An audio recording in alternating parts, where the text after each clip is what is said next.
Welcome to the MALDEF Los Angeles Awards Gala 2023.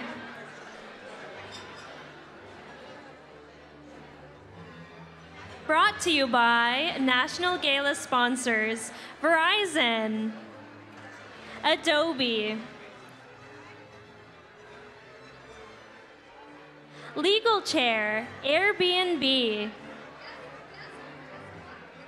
Benefactor, Atkinson, Andelson, Loya, Rudd, and Romo.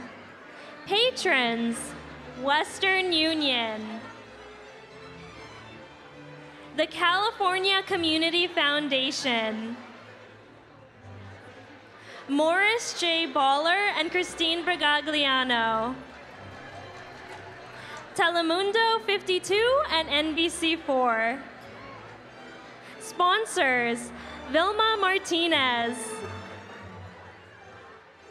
Antonia Hernandez and Michael Stern,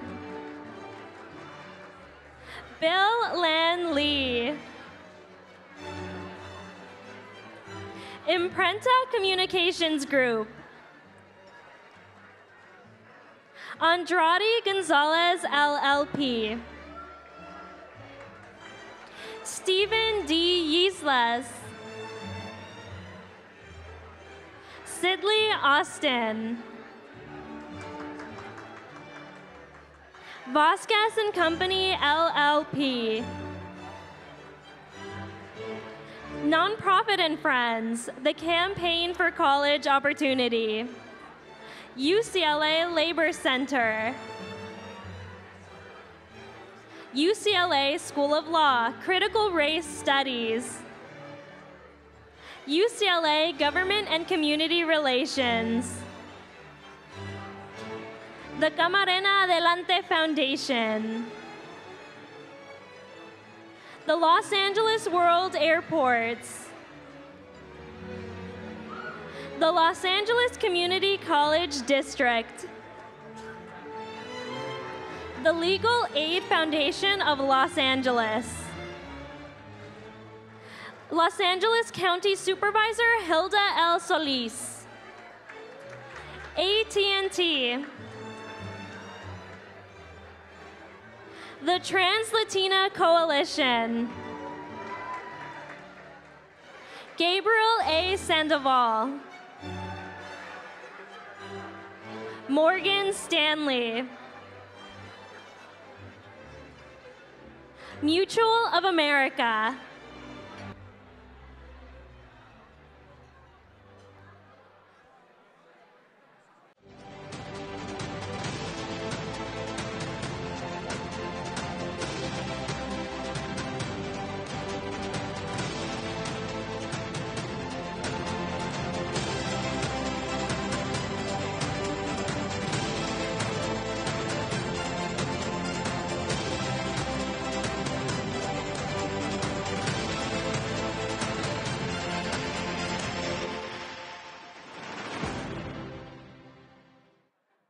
MALDEF is pleased to present this short video from our National Gala sponsor, Verizon. Met William in the 6th grade. From the beginning, he wanted to explore things. My first time witnessing the Verizon Innovative Learning Program, Mr. Gonzalez put a robot in my hand. He could speak, but he still didn't have that confidence. For the City of the Future project, we presented what we would want Compton to be like. These are ideas that are coming from them. We're not just like moving away from the community, but actually going in and helping the community. We have hope. Now is the time to think about the future.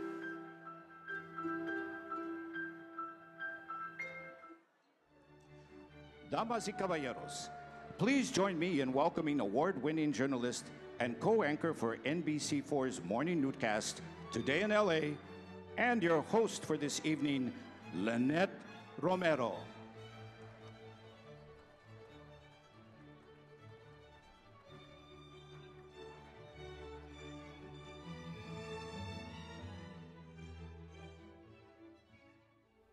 Good evening. I know you're all still getting settled, and I'll let you kind of do that as quickly as possible. We have a beautiful program for you, some amazing people to honor, and I am so pleased and proud to be here with all of you today. Welcome to the MALDEF 2023 Los Angeles Awards Gala. What a thrill for me to be here. Thank you. What a thrill for me to, I hear you guys tapping the glass, but does that mean you're supposed to kiss or no? That's at a wedding, sorry. Okay. I'm honored to be your host, as I said, on behalf of the MALDEF Board of Directors and MALDEF President and General Counsel Thomas Saenz. I don't need to tell you all the amazing things about MALDEF, but I'm going to, because tonight is a celebration. MALDEF has a tremendous program tonight of these honorees who have done so much. Each of them has devoted their lives around a shared mission of promoting a greater America for all of us, especially for our large and growing Latino community. I had to think for a minute. I think I did my very first MALDEF event when I was in Denver. So I've been here 25 years next month. So that would be about 30 years ago. I was a baby. But I remember at that time being in awe of the work that you all do and what you represent. I know you're still getting settled, but you can do it quietly. That would be awesome. You know, I remember thinking, wow, these people are making a difference for all of us.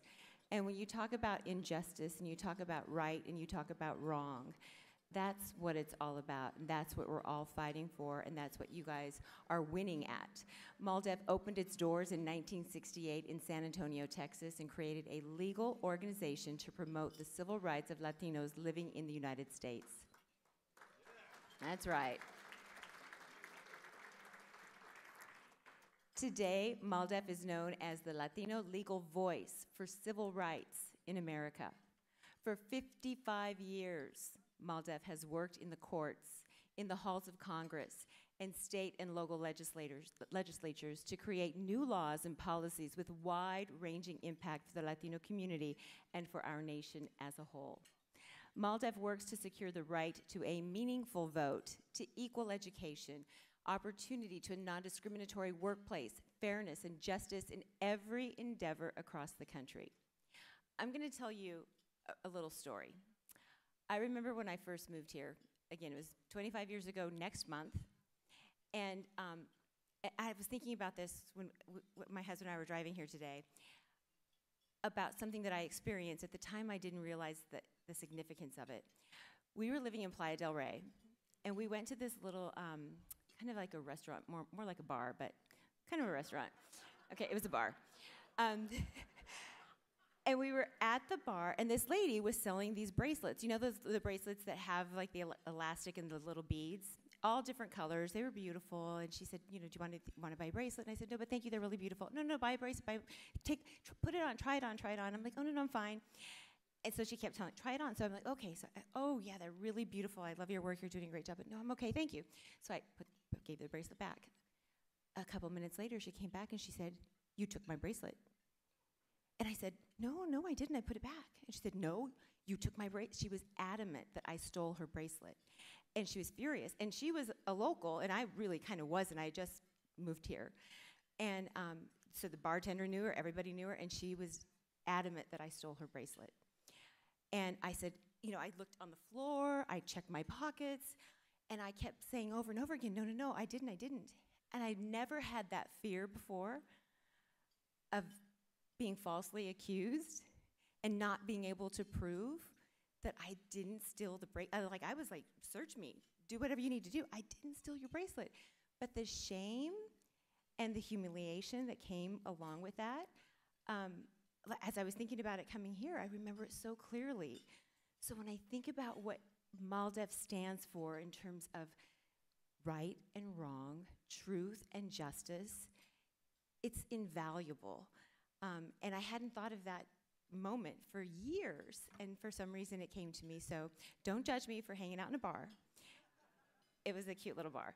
All right, I want to tell you all the things that MALDEF has done, and one of the very significant things is from 1982, the Supreme Court victory in Plyler versus Doe. You know about it, right? So it guarantees the right to a free kindergarten through 12th grade. that public education for all children, regardless of immigration status. It is a victory that is the foundation for ongoing efforts to provide citizenship not just to dreamers, but to millions of others. Tonight, MALDEF honors 3 individuals who've made immeasurable contributions and are united by a commitment to the principles of equality and fairness for all. But first, allow me to introduce and call up to the stage Chair of the MALDEF Board of Directors, Irma Rodriguez Moisa.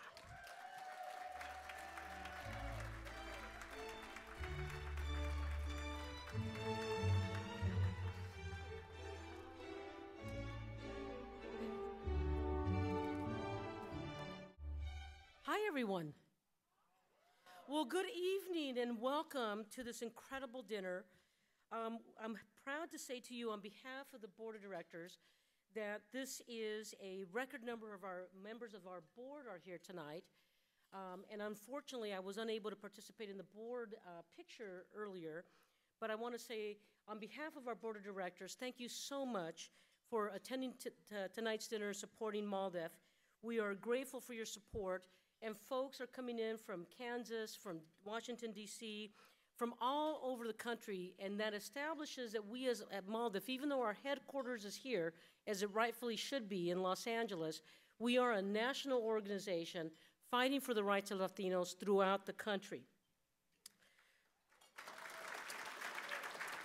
I want to say congratulations to Bambi, who unfortunately we've not met before. I want to say congratulations to you for the incredible work and advocacy and the voice that you bring to the LGBTQ community, a needed voice that has been absent for too long in our community. So thank you for what you do. Where's Victor Naro? I see Victor Naro. Victor Naro! There are several former Maldefians, which is what we call ourselves, who have worked at MALDEF, been staff attorneys. Oh, I see Antonia in the room. Antonia, good to see you. So Antonia Hernandez, our former President General Counsel. I teased Victor earlier tonight that I was on the interview panel that hired him as a paralegal at the MALDEF Los Angeles office. And I see Miguel Santana, who I think was also on the interview panel. And we just were laughing like we knew him when. But what we knew about Victor from that first moment we met him was the tremendous heart. And I know there will be other tributes in the introduction, so I'm going to keep this very short, Victor. I want to share with you that for all of us who worked with you at MALDEF, and for those of us who have followed the incredible work that you do, we admire your heart, your dedication, your selflessness, and this honor tonight is so incredibly well-deserved. We are proud to have known you all these years. Congratulations tonight.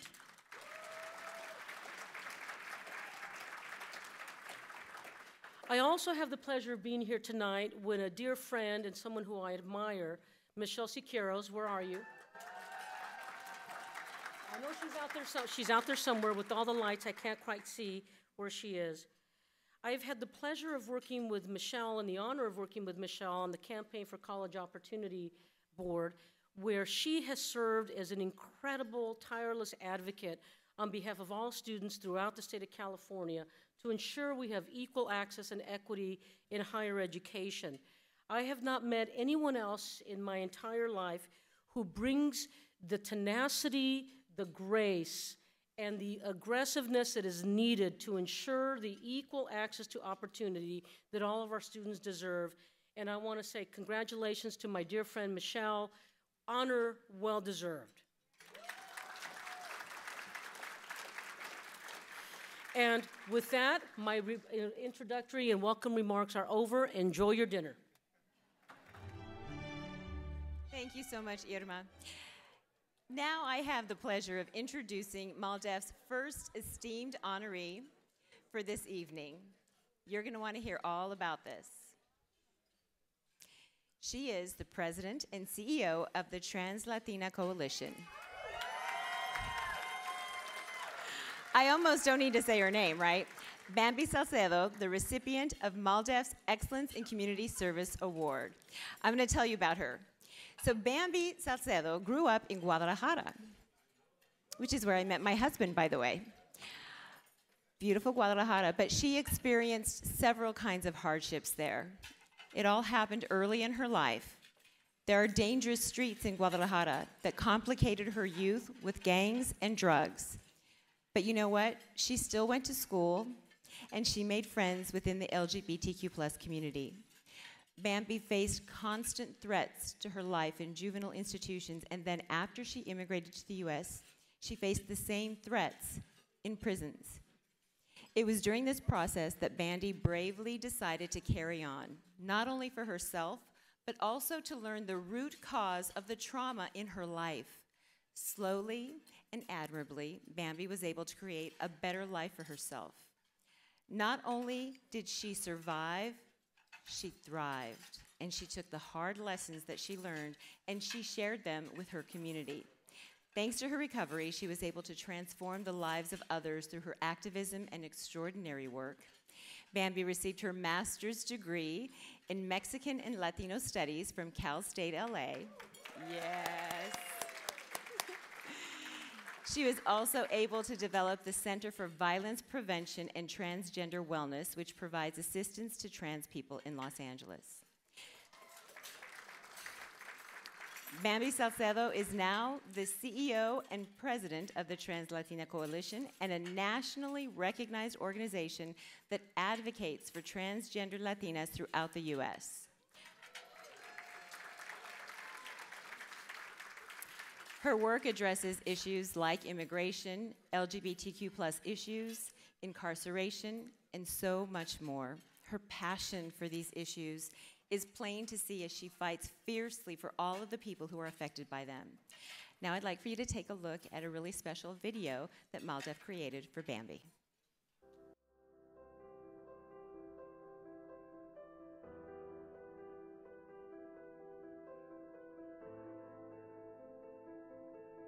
Bambi is, like your kick-it girl. For me, she's been my support. But, Bambi was a little rough at the beginning, right? She doesn't, when you first meet Bambi, you don't get to see all these beautiful layers that she has, right? Because especially now, she's like this vision of this powerful woman. But she's a softie, underneath all that, she's just one of the most caring and loving individuals that I'm fortunate to have ever met. But she's a little rough too. What hasn't she accomplished? She has a master's degree. This girl that is an immigrant that the world told her, you don't belong, you're not beautiful, she shined through that and has accomplished a master's, has accomplished to create a name for herself, has not only created a name for herself, has created and uplifted so many of us trans people to in that way for her going up. So I think that, and how much more she has to get to, right? The fact that she's a leader of one of the largest trans-led organizations in the nation. It speaks of who she is and what drives her. One of Bambi's accomplishments that I admire the most is the fact that she founded the Trans Latina Coalition with no money, with no resources, somewhat of a network, but with a tremendous sense of commitment and a tremendous sense of just bringing justice into the world. And I think that those are values that drive her. The fact is that the Trans Latina Coalition now is probably the largest trans-led organization in the United States, if not the world.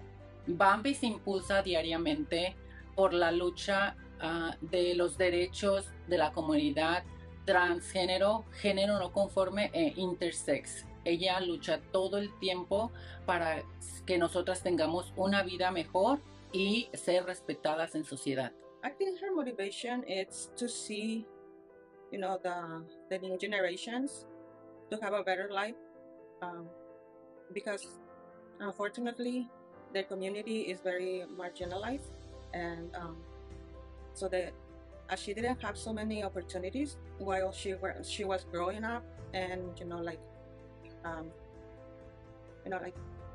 I think even from family, her motivation is that we, our family, understand that this is not an illness. It is not something they choose to You know, it's something that is normal. It's just normal. I mean, that she and the community, you know, the LGBTQ, are just like anybody. Coming to Trans Latina Coalition, I was literally able to feel hopeful about my future, joyful about my future. And so I would say that that's what Bambi's given us, a hopeful future. Bambi's legacy has, in my view, two forms. You know, one is clearly the organization that, you know, she has created, which is the Trans Latina Coalition, the largest, probably the largest led trans organization in the United States, if not the world. But I think there's a legacy that you cannot quite measure, but that is equally important. And I think it's the values of, you know, fighting for what is just and not giving up. She always finds a way to make things work. And I think that especially for a community like the trans community, trans women of color, sometimes things seem hopeless. And I think that her legacy is hope.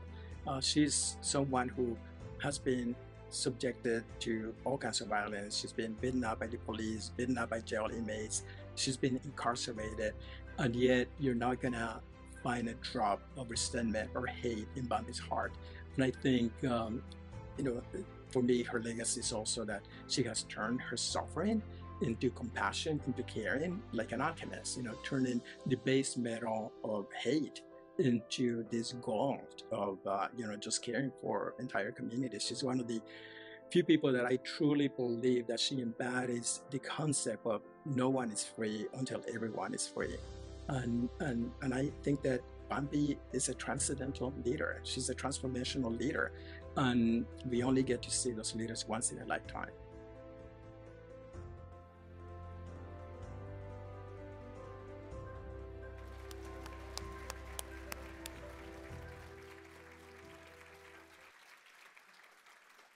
Ladies and gentlemen, continue to clap for Bambi Salcedo.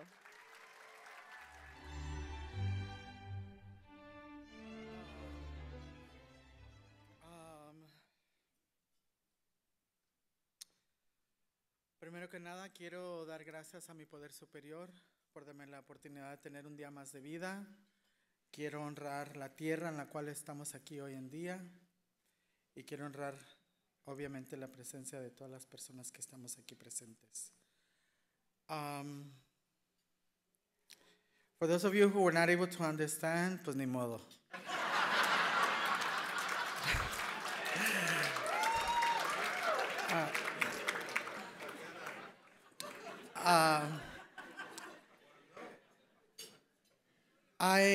I often refer to myself as yo soy un milagro, that I am a miracle.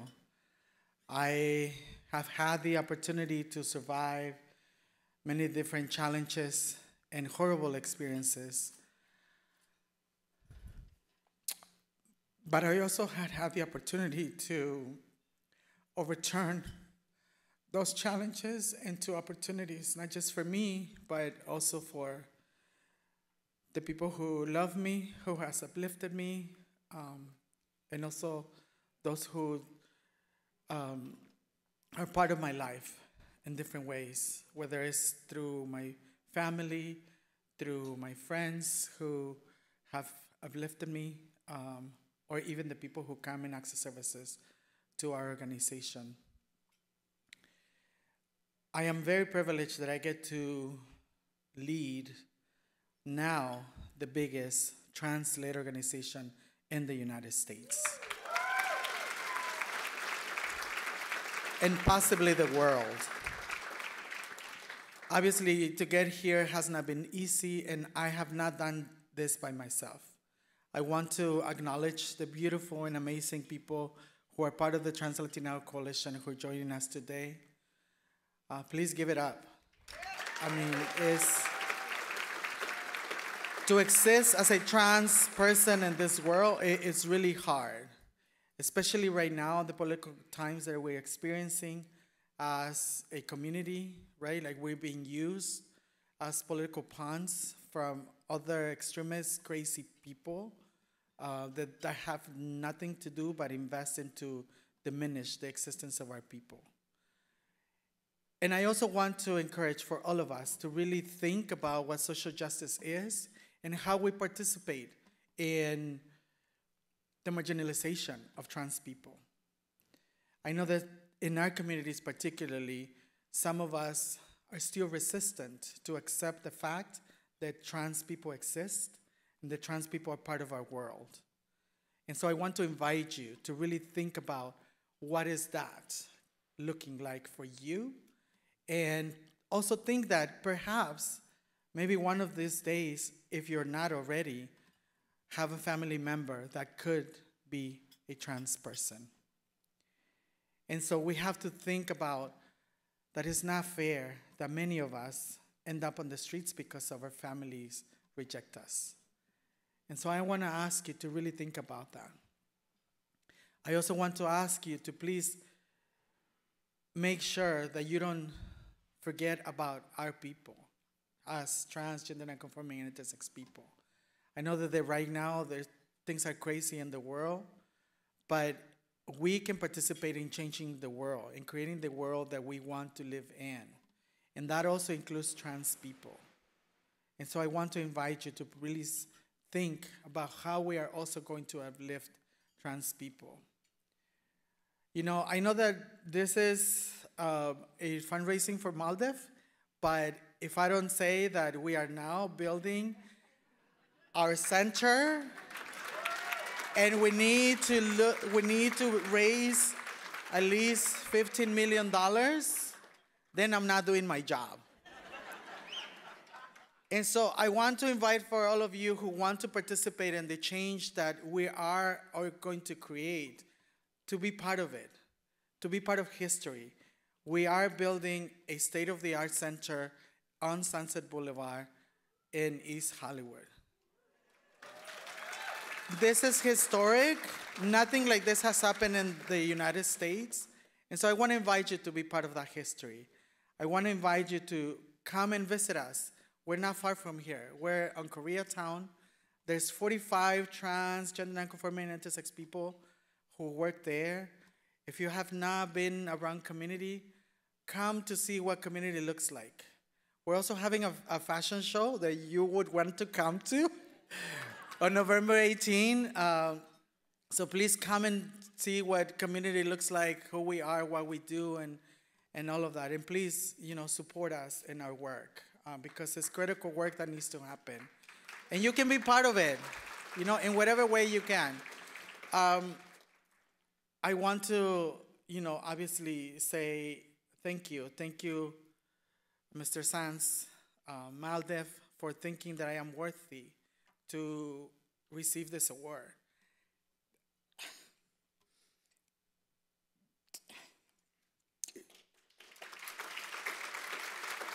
It really is incredible to, to receive an award from a hetero Latino organization. I mean, this is historic. And I'm just so appreciative that I get to be recognized by my own people.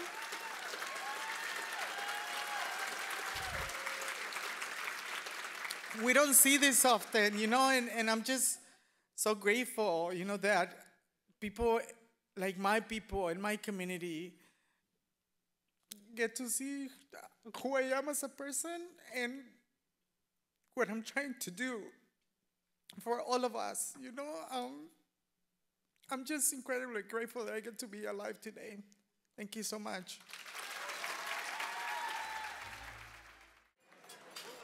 I want to thank you all for being here tonight. But it is now on my great obligation to acknowledge and recognize and appropriately begin to commemorate another MALDEF leader whom we lost in the last year. Gloria Molina was not just a leader with so many firsts on her record when it came to elective office. She was also a leader at MALDEF. Through decades of service on MALDEF's board of directors, she may be one of the very first board members that I personally recall seeing in action when I began to attend MALDEF board meetings as vice president of litigation so many, many years ago.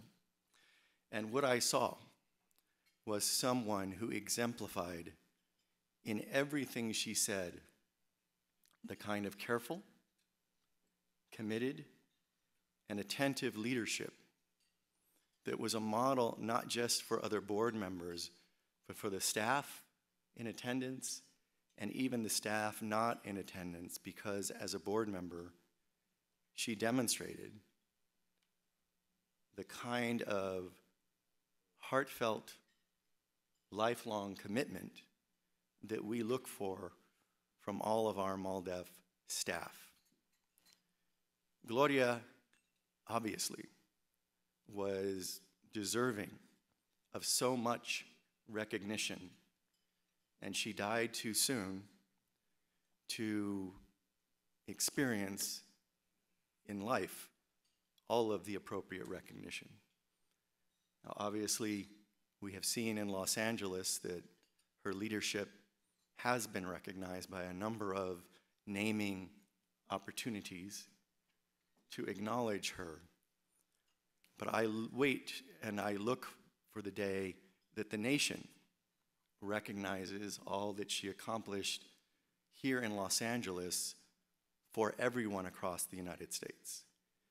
Now, I feel grateful that MALDEF was able to recognize Gloria during her life, and we have put together a video of her acceptance of MALDEF's highest honor, the Valerie Cantor Award, together with a montage of pictures expressing just a part of what Gloria gave to all of us.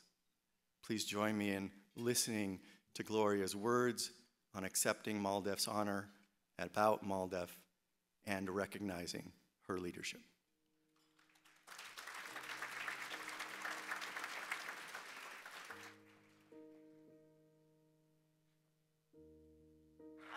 What an honor. Thank you so very much. Lovely. Thank you. Thank you so much. It's quite an honor. Thank you so much. Felicitaciones a todos. It's unbelievable to be here on stage, getting recognition, and to be with all of you. But let me say that, as I said this the other day, I see myself as a very, very blessed individual who have had unbelievable opportunities to be around such great people that has taught me so much. So I feel very, very blessed. I myself have been benefited tremendously by the kind of leadership and the legal work of MALDEF. I did have an opportunity to serve in the legislature, in the White House, as Antonia mentioned, and also to serve on the city council. But I think there's also been some special projects that I've been able to do in the community that I'm very proud of. And I am empowered because MALDEF gave me this opportunity. And I need to do well, and I need to show the community that by putting people like myself in these powerful positions, that we can serve in these civic kind of roles and these responsibilities, elected official, and serve our community well, not just on Chicano issues, but on all issues. I'm proud of the fiscal responsibility that I have. Our budget is over $27 billion. It is strong. I am part of a group that makes sure that we watch every single nickel. All of it because I have to demonstrate every single day as a first that we can do it well, because we are a community of great, great people every single day. If we have an opportunity for education, what changes we can make out there. And one of the things that MALDEF is doing, besides opening doors every single day and empowering people, it is recognizing and understand the power and the responsibility that our community has for the future. Every single day, when they create those opportunities for those young people to get into those schools, for those dreamers to go into college, for every single thing that they do to create and eliminate employment discrimination, they realize and understand that they're empowering neighborhoods and communities. Our numbers are increasing every single day. And the reality isn't just about when we're going to get ours, because at the end of the day, it's about what responsible role we're going to take on. When you have power, power, you have duty and responsibility. And what I know about my community is we're prepared to take on that duty and responsibility, and we can do a very, very good job. We need to continue to fight. We need to encourage our people to continue to be on the front lines. The battle's not over. Social justice is not there. We have so much more to do. But one thing I can trust, with MALDEF on our side, with MALDEF fighting in the halls of Congress, in our courts every single day, all the way to the U.S. Supreme Court, our community has great, great chances and great opportunities. Muchísimas gracias. Debe ser un gran honor. Gracias.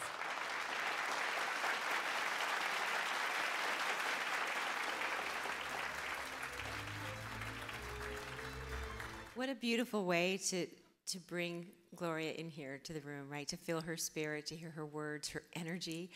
It almost seems like she didn't even need to take a breath the whole time. She just was talking. You could feel it. You could feel that spirit. We're so grateful to hear that and to see that again. Thank you, Tom, for making that happen. That was really special. Now it is with great pleasure that I introduce MALDEF's next honoree this evening, Professor Victor Naro. I know, I knew you guys were going to want to clap. So, Professor Victor Naro is an immigrant rights and labor activist. He is the recipient of MALDEF's Excellence in Community Service Award. Victor moved from the East Coast to Los Angeles after the 1992 Los Angeles uprising in order to help rebuild the city. He began his journey at MALDEF, where he joined them as a paralegal for the Los Angeles Regional Office. MALDEF became Victor's home and foundation for the next several years. Here, he was able to grow and develop as his work connected him with the lives of immigrant families and workers. While at MALDEF, Victor fought for the rights of day laborers to congregate in public. In 2003, Victor joined the UCLA Labor Center as project director and core faculty of the UCLA Labor Studies program. This academic year marks Professor Naro's 20th year teaching UCLA students.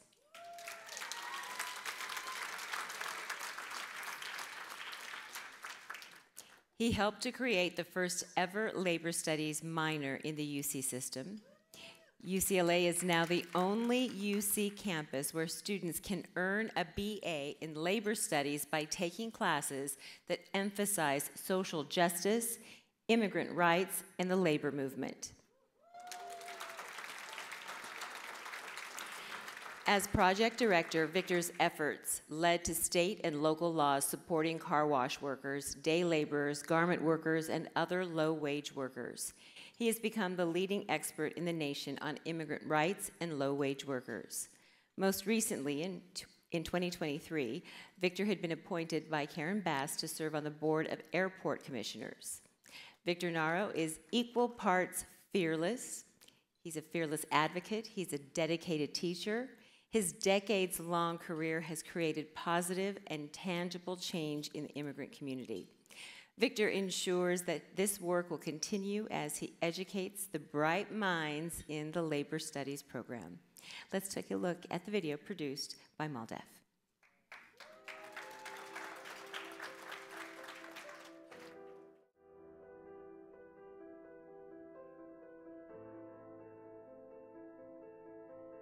My first impression of Victor was he has this extremely calm, kind, empathetic presence, very thoughtful of others in the movement, in the room, makes sure that students and workers who feel part of the process when you're in a meeting.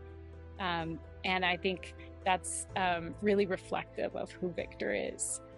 I will also say, though, there's another side of Victor that I got to see working on the car wash campaign with him, which is, Victor is a very calm and very kind person.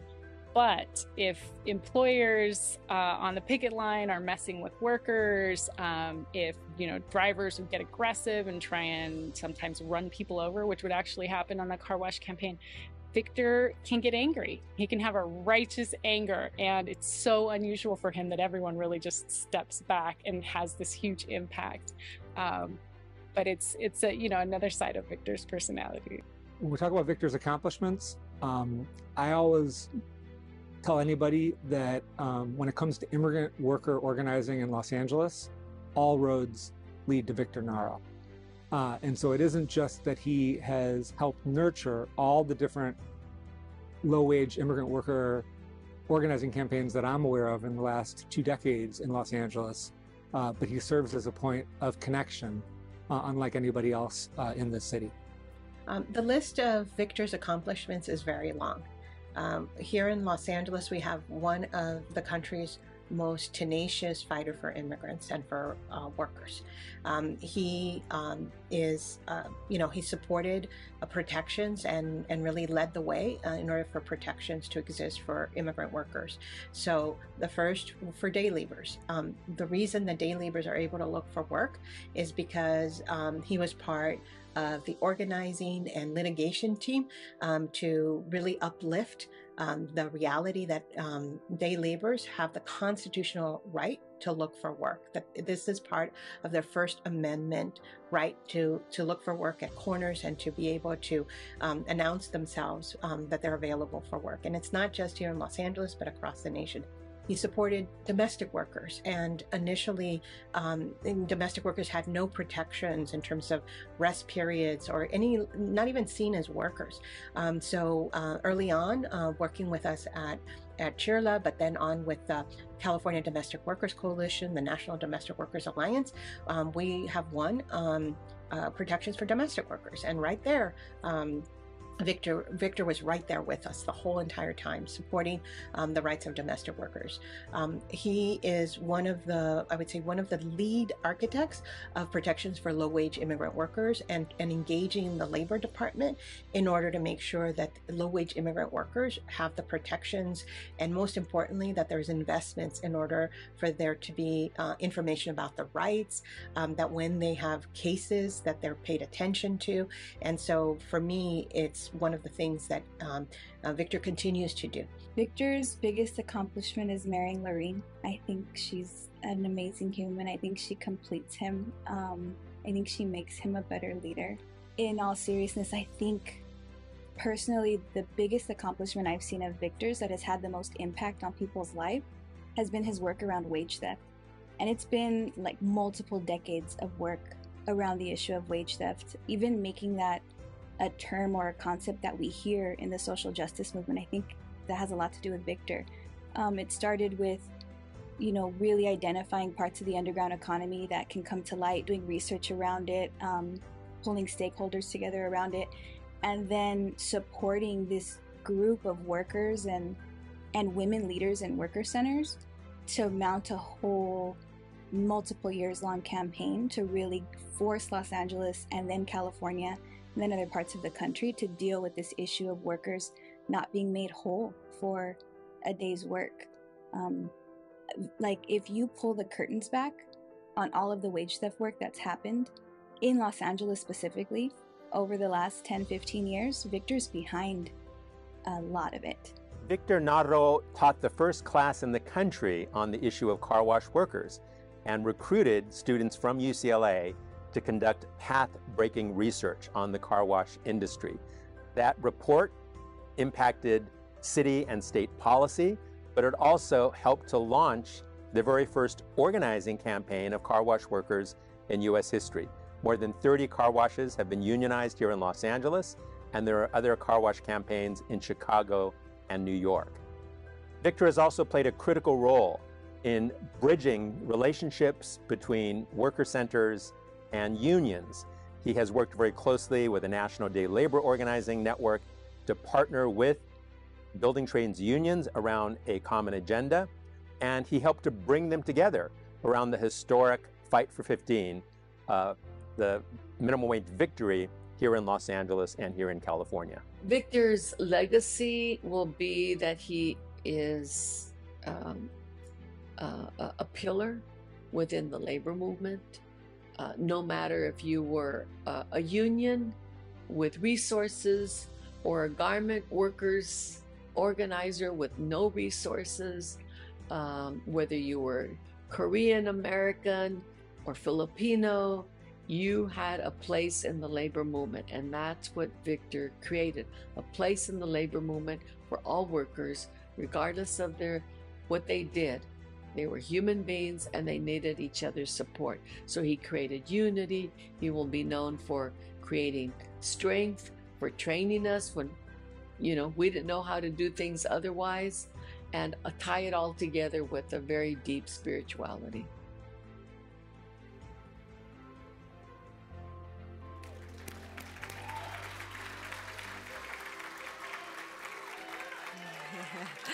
Ladies and gentlemen, please give a warm welcome and congratulations to Victor Naro.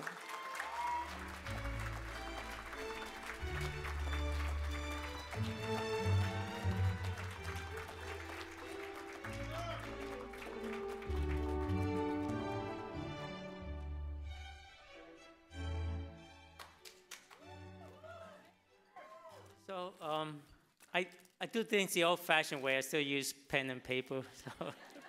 So I just first want to acknowledge, MALDEF was my first family coming to Los Angeles. 30 years ago, I would have been doing the registration table, staffing the MALDEF dinner. 30 years later, I'm here to tell you I'm back home with MALDEF.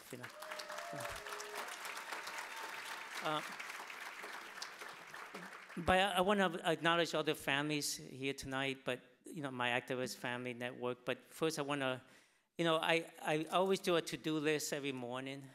And the first thing on my to-do list is Lorene with a little heart, Because I always, every day, I got to do something for Lorene.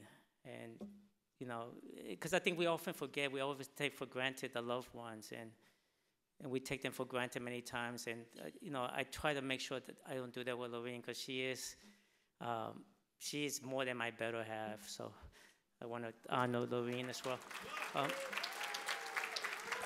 But before I talk about MALDEF and why this recognition is so special to me, I want to honor some activist families. So it's my UCLA family there.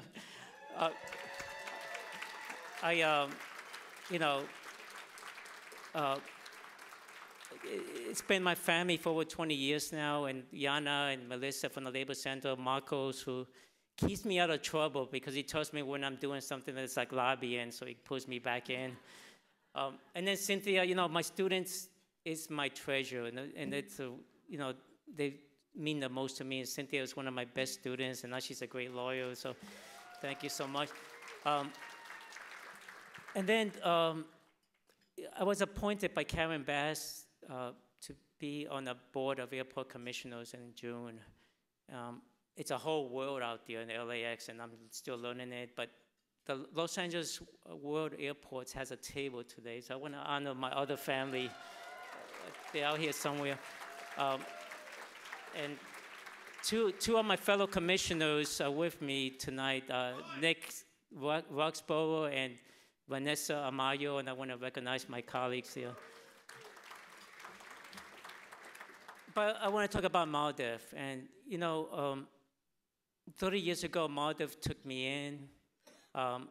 Irma, Miguel, and others hired me. I remember I wore a green suit to the interview because I didn't have a dark suit. They still hire me regardless of the fact that I wore a green suit, so I'm always grateful for that. And they're here today, but also Maldefians, I made a name like Gabriel's here, Gabriel Sandoval, Claudia Martinez, Irma, of course, and then Alex, who, I got to know them as family, Miguel Santana, so there's the Andrade family. I became a godfather in MALDEF. And my goddaughter, Kat, is here tonight, and she's a veterinarian. She's doing stuff for the well-being of our animals, and she's right there at the table there.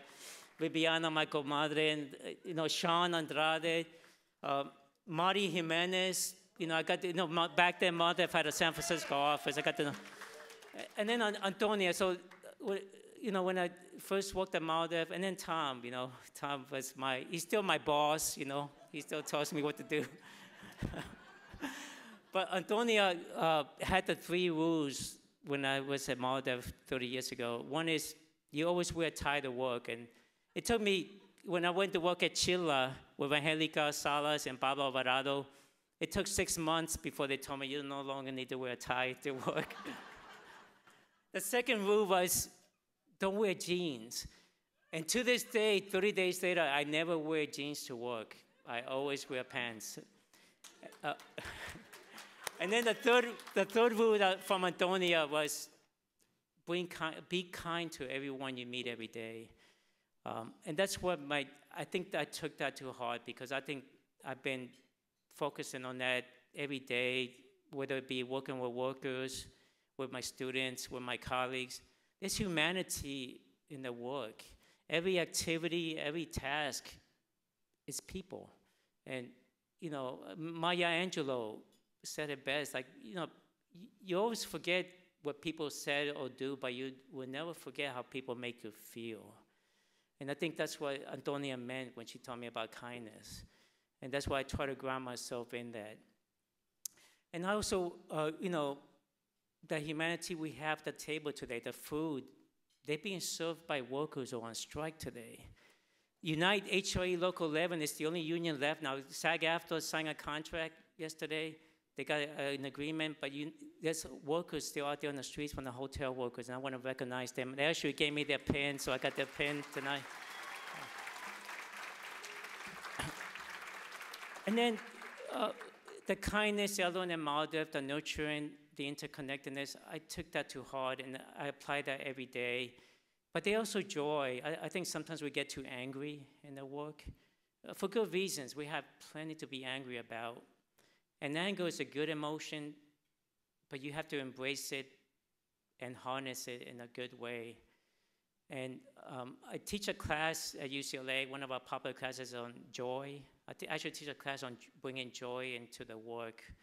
And, you know, for me, you wake up in the morning, it's the awakening. You wake up and you have another day to do justice. That's enough to be joyful about no matter what happens that day. And this is what I learned from MALDEF. This is what I took with me. So I'm always grateful to MALDEF. I never left the home because I took them all with me. We kept in touch. We connected with each other in many different ways. And we're still family. And I think, you know, I just feel that maybe tonight I'm not coming back home, but I'm coming back to a reunion. So I'm grateful to MALDEF, and I know if I miss any MALDEFians, I try to write up this list, but I will get around to seeing you tonight before I leave this place. So thank you so much, and thank you for MALDEF, for all you've done for the community, but all you've done for me in my life as well. Thank you.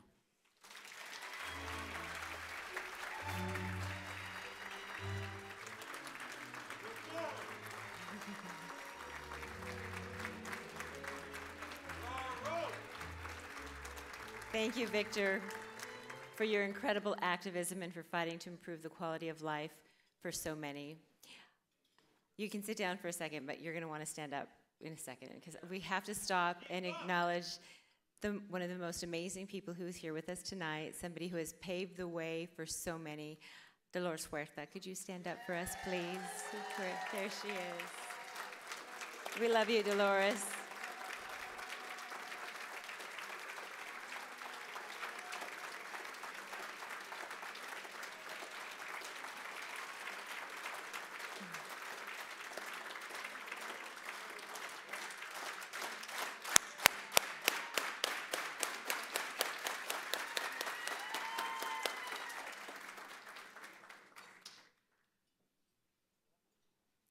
Thank you for that.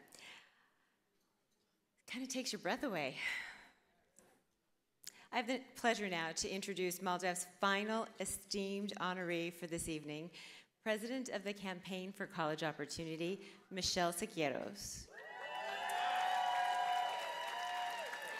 She is the recipient of MALDEF's Excellence in Community Service Award. Michelle Siqueiros is the daughter of a seamstress. She was the first in her family to go to college. She has a BA in Political Studies with honors in Chicano Studies from Pitzer College and a master's in Urban Planning from UCLA. Oh, yeah. She understands firsthand the transformative power of education and has dedicated her life to opening the doors of college opportunity for others. Since 2004, Michelle has been a driving force behind the advocacy at Campaign for College Opportunity. She became the president in 2008, and under her leadership, the organization has become stronger, more independent, and more influential. Thanks to her leadership, the campaign has released critical research on higher education, including reports on access to college, the lack of diversity among faculty, and remedial education. Michelle's work has led to a clearer pathway for transfer students who go from California's community colleges to their four-year universities. The creation of a community college scorecard that provides students with performance metrics disaggregated by race, ethnicity, and gender, and greater investment in state financial aid programs which are inclusive toward undocumented students. She has managed, listen to this, to raise over $30 million during her time at the campaign, which has gone towards ensuring that higher education remains accessible by educating our representatives on the issue and holding them accountable to do their part. Michelle believes in working towards a more just and equitable California where every single student, regardless of their zip code, race, ethnicity, or income, can make their college dreams a reality. Now let's enjoy this video MALDEF has created as a tribute to Michelle.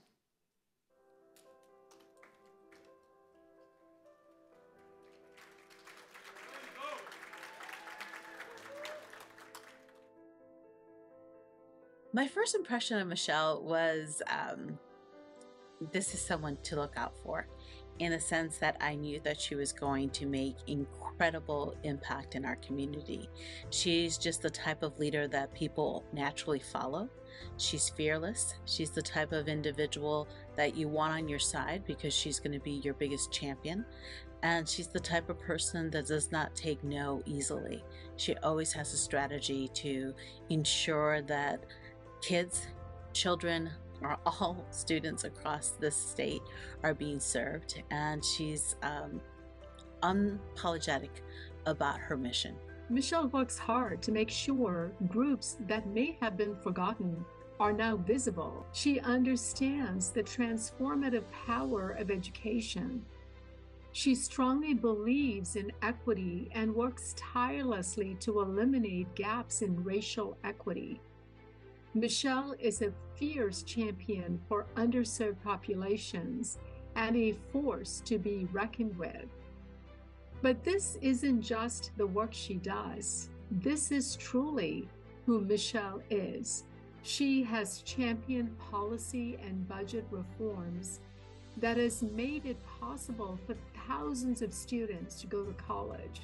I think what drives Michelle is truly a passion for justice, but a very focused one, from tactics and strategy, but in the space of education in particular, making sure that the education system is certainly serving everybody the way it should. And the single act of Michelle's that I'm most proud of is actually that transfer reform in the state of California. It wasn't easy.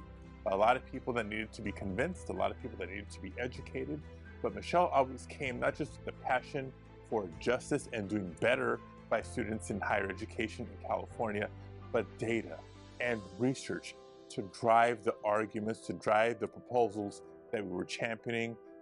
And when you're working with Michelle, you know that success is ultimately going to happen. Michelle, the work you have done to influence California's policy and ensure that our most vulnerable students can go to college makes you a champion for our youth in every sense of the word. On behalf of the people of Los Angeles, I thank you for everything you've done and everything I know that you're going to continue to do to move the needle on social and economic justice. I know what drives you is your commitment to work on behalf of our communities and your accomplishments in making sure that our young folks get in college and succeed is why you are being honored today. And I just want to weigh in and tell you, congratulations. I think what drives Michelle is her passion for community. is for her sensibility, that she had a pathway forward, and she understood that education is one of those key ways that really is an equalizer and provides opportunity. She is a champion for so many individuals and so many Latinas to ensure that their pathways and their career goals are being fulfilled. I think what drives her is her compassion and her ability to see a larger future for our community, but also she is instinctively about fairness and justice. So I think there's a lot of drivers to Michelle. I think she's one of the most complex, beautiful individuals I know.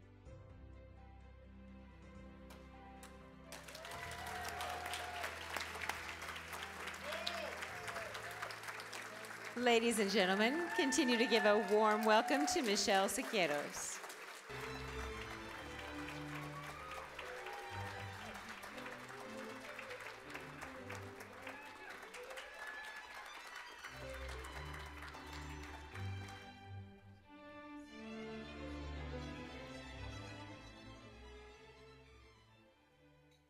Well, you all had that picture of my mom and my dad, and she just turned 81 last week. So I thought I was going to keep it together. I'm going to keep it together because of her. Thank you so much, MALDEF. It's not lost on me that I wouldn't even be here if it weren't for all the MALDEFians over the course of your history that have fought for our rights in education, in voting, in redistricting. There would be no Gloria Molina without MALDEF. There would be no civil rights for our community without MALDEF. So every year that I come to this dinner, I always love celebrating MALDEF. And it's so incredible to be honored by you because you are all my heroes and sheroes, so thank you.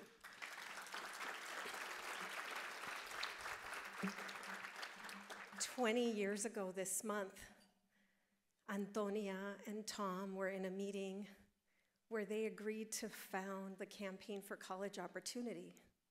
So there would be no Campaign for College Opportunity. There would be no civil rights in higher education for Latinos, for Black students, for Asian, for low-income students, for undocumented students without MALDEF.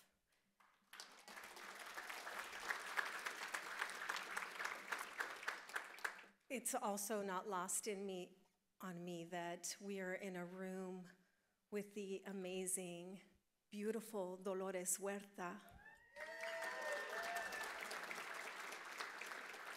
And I am so honored that 2 years ago, I got to spend so much time with Dolores because we co-chaired the Latinos for Karen Bass effort long before a lot of folks came on board for Mayor Karen Bass, because we knew that she would be a champion for all Latinos and for all Angelinos. And so, Dolores, thank you for your leadership, for your constant fight, for always being everywhere that it matters to be. Thank you.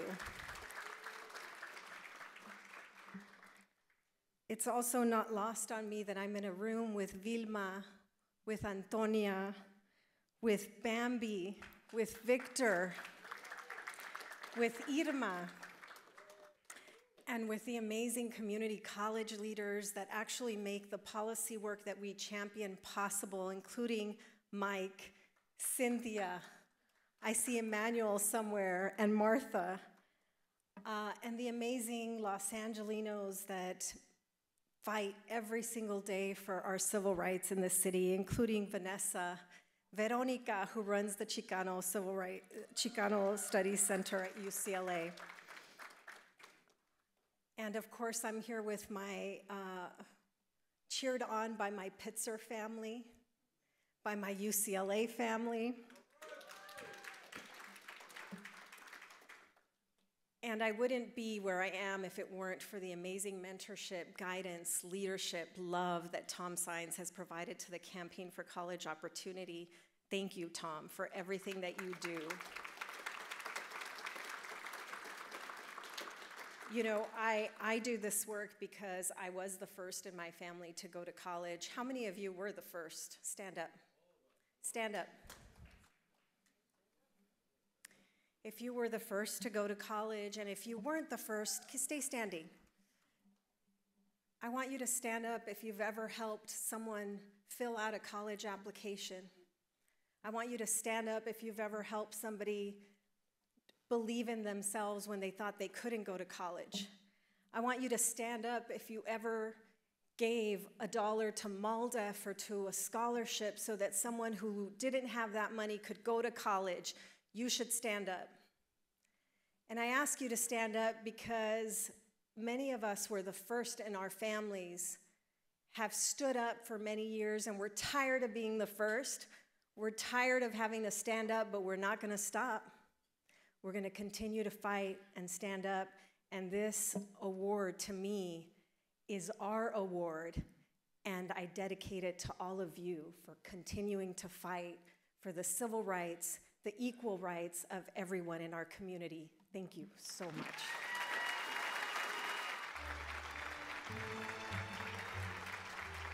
Thank you, Michelle.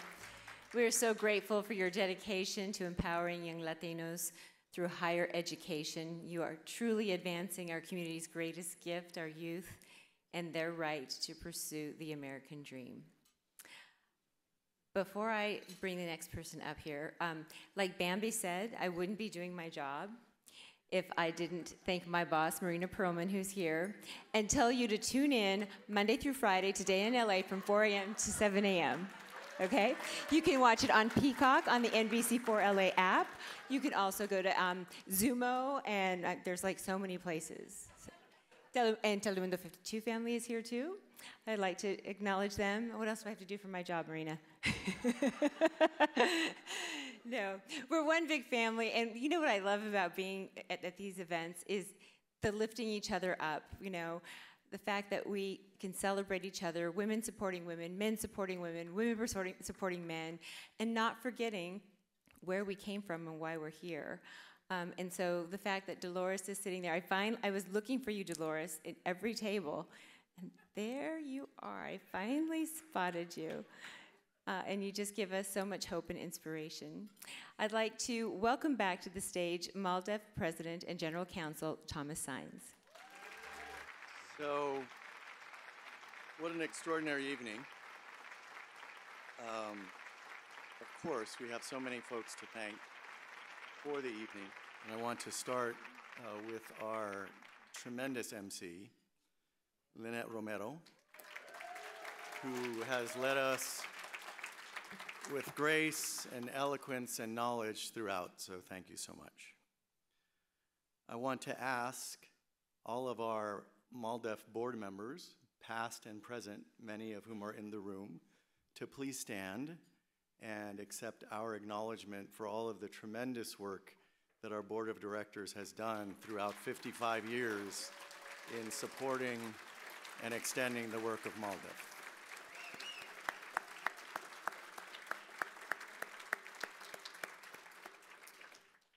You've already heard introduced by name so many former MALDEFians, and I introduced some members of the current staff, but now I would like every past or present staff member of MALDEF to please stand and accept our acknowledgement of all of the tremendous, tremendous accomplishments of the organization.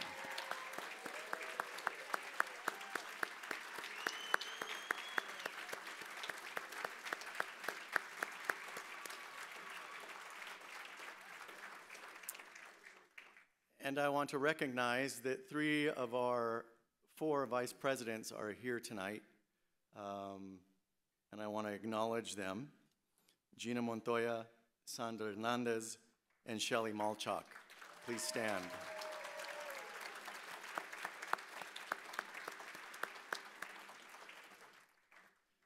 You all certainly know that it takes lots of work to create an event like this, including those beautiful videos, all of them, for our honorees and for Gloria, and to put together just the logistics of this tremendous event with all of you in attendance.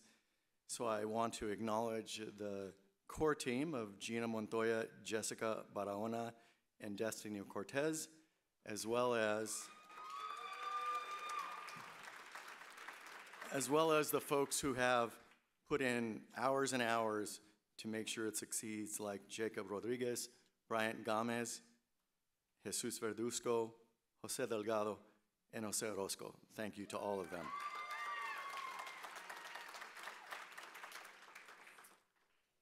I have to say that throughout its history, and certainly in the 14 years that I have had the great honor of serving as President and General Counsel, MALDEF has had the great fortune of convincing some of the most impressive, some of the most dynamic, some of the most eloquent, some of the most accomplished civil rights, social justice leaders in the country to be our honorees.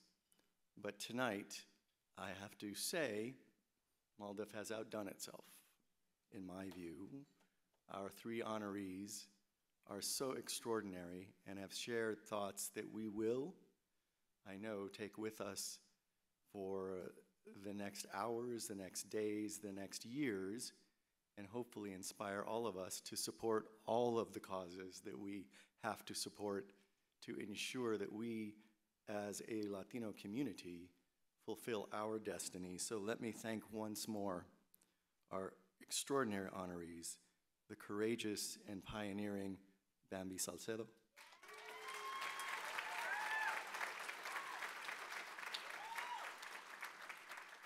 the inspiring and generous Victor Naro,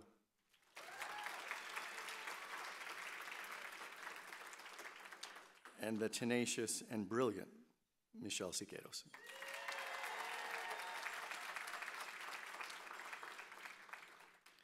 I mentioned my tenure of 14 years now, and I have to say, we faced some challenges in those 14 years, starting with the Great Recession, followed by the 2016 election,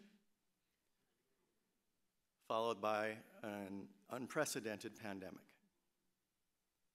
But even in that extraordinary litany, I have to say tonight that we are living today in extraordinarily dangerous and difficult times. Given that litany, that is an extraordinary statement. But we live it. We know that we face a greater threat to democracy in this country since perhaps the middle of the 19th century. A threat to democracy that certainly I, as a child in school, could never have imagined that this country, depicted as exceptional in every classroom across the country, that this country would ever experience. But we live in a time when 1 year from our next presidential election, the leading candidate is again a racist, misogynist, anti-democracy traitor to our nation.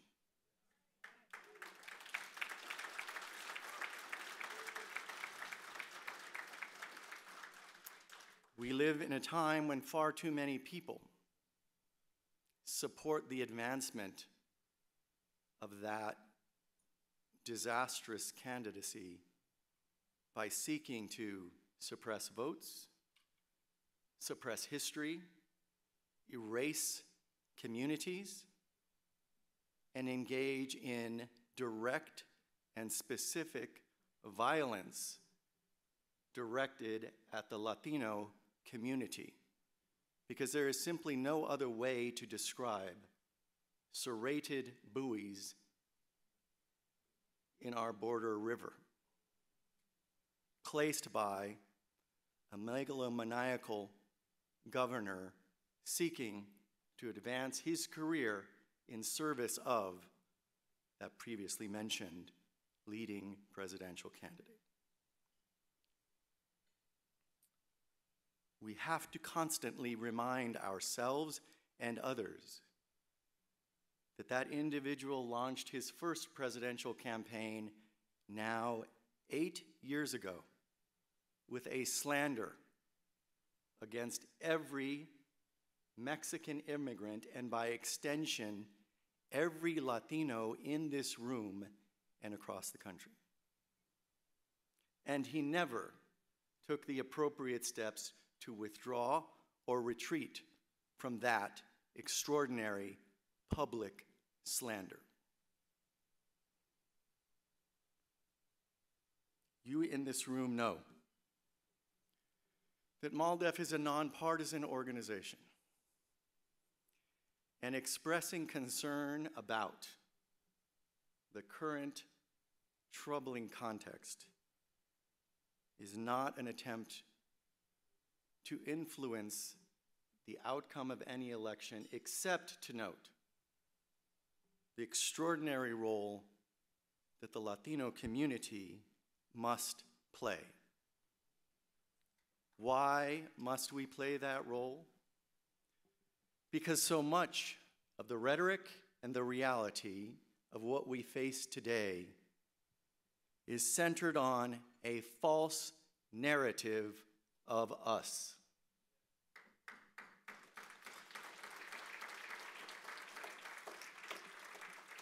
A false narrative that accuses us with no evidence whatsoever of having engaged in voter fraud that prevented the previously mentioned candidate from ever achieving a majority of the popular vote. A false narrative that we have heard, particularly in this state, going back decades. A false narrative of us as invaders of a country that belonged to our people before it belonged to this country.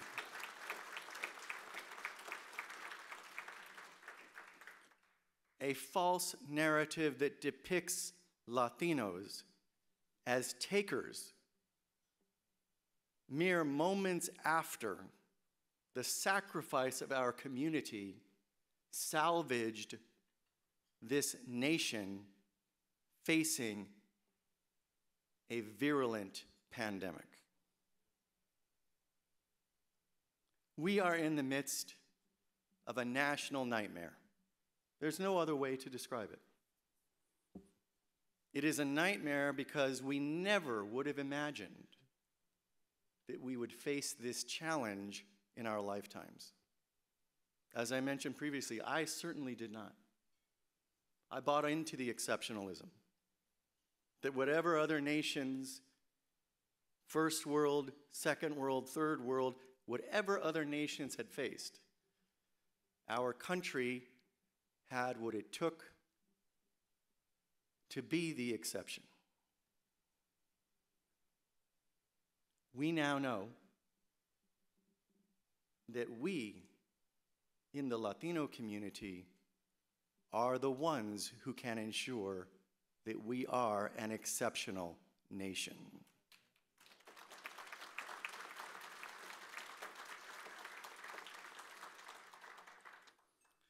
There has been much discussion of late and much criticism of the woke, quote unquote, culture.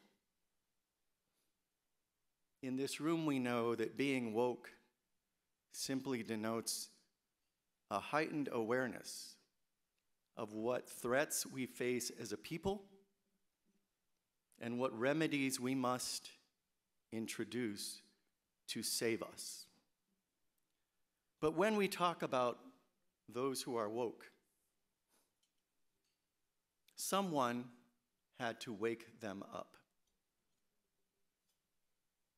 And what needs to occur to end this national nightmare is to wake up the rest of America to emerge from that nightmare. But I know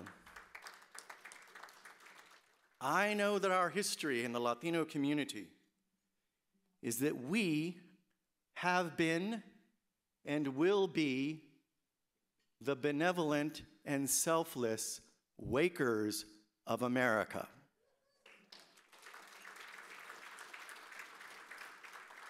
I know this in the literal sense. When countless Latinas and Latinos across the country literally wake up other people's children, other people's elderly family members as their caretakers. I know this because Latinos are the ones who awaken the bounty of our soil across the country as both farm workers and gardeners in urban America.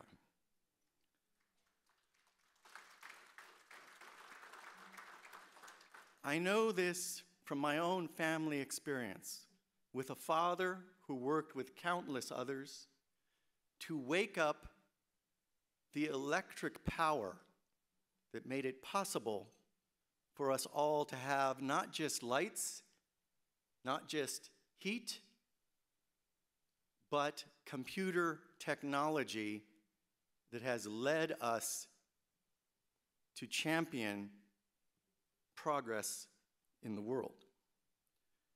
I know this from my personal experience of a mother who, with so many others, not as a teacher, but as an instructional aide without college degree, woke up student after student to the possibilities of education as an advancement for them and their families.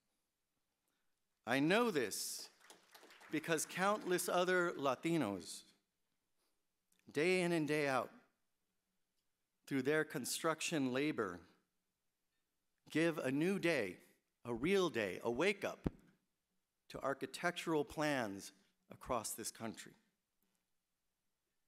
It is now upon us to again wake up America. I know we are still tired because it is our community that woke up the United States from that nightmarish and violent pandemic as essential workers, frontline workers in healthcare, education, and in service industries across the country.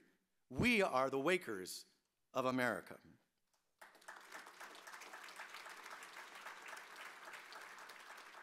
We woke up the country from a pandemic that was lengthened in its duration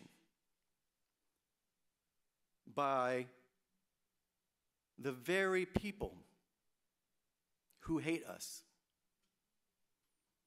From those at the time occupying the highest office in the country to the lowliest of Proud Boys, the folks who lengthened the devastation of that violent virus, whom we led out of that pandemic, are people who hate us. And we woke up the nation from that pandemic, even though in our families, too many, greater proportion than for any other, were laid low, murdered by the violent virus whose life was being extended by those who hate us. This is why I say we are the benevolent and selfless wakers of America. We are the folks who woke up the nation to the great potential and essential contributions of the dreamers. We are the folks who woke up America to the potential, beautiful, extraordinary potential of inclusion and incorporation of our communities in all of its diversity: race, gender, sexuality, all the beauty of diversity. We together with many others, of course, woke up America to the beauty of that potential. It is now upon us to wake up America from the national nightmare, to expose to open eyes the folly of where we as a nation find ourselves. 1 year from today, the Latino community must close entirely the voter participation gap that has endured for too long in affliction of our community.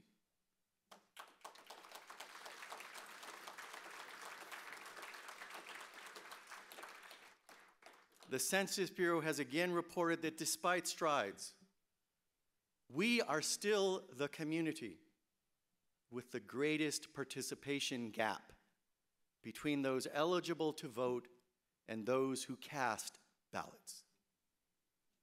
We have to change that to perform our role of waking up America and ending this national nightmare.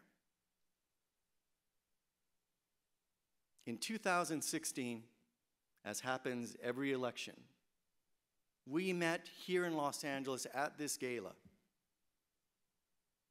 after that travesty of an electoral college outcome. I don't want to do that again 1 year from now.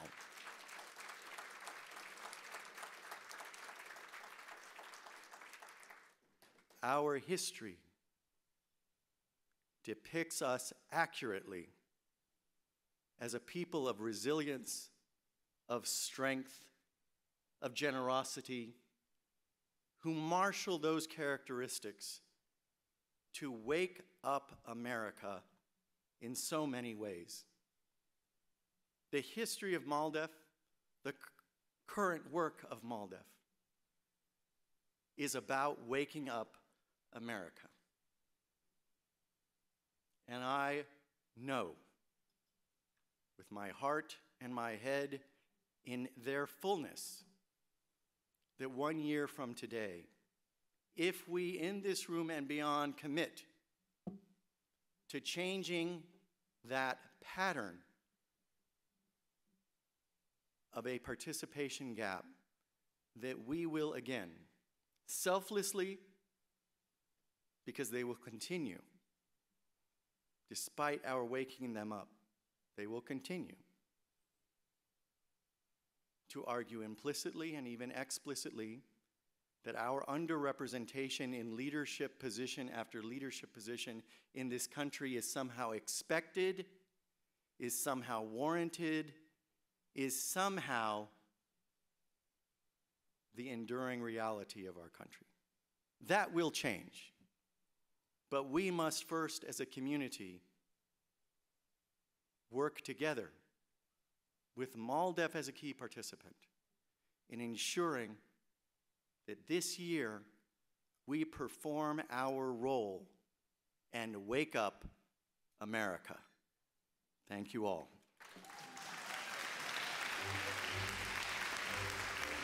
Thank you, Tom. The Latino community is very grateful to have you at the helm of MALDEF. I want to thank all of you for being here and supporting MALDEF's Los Angeles Gala. Let's give another round of applause to the honorees. Have a safe and beautiful night.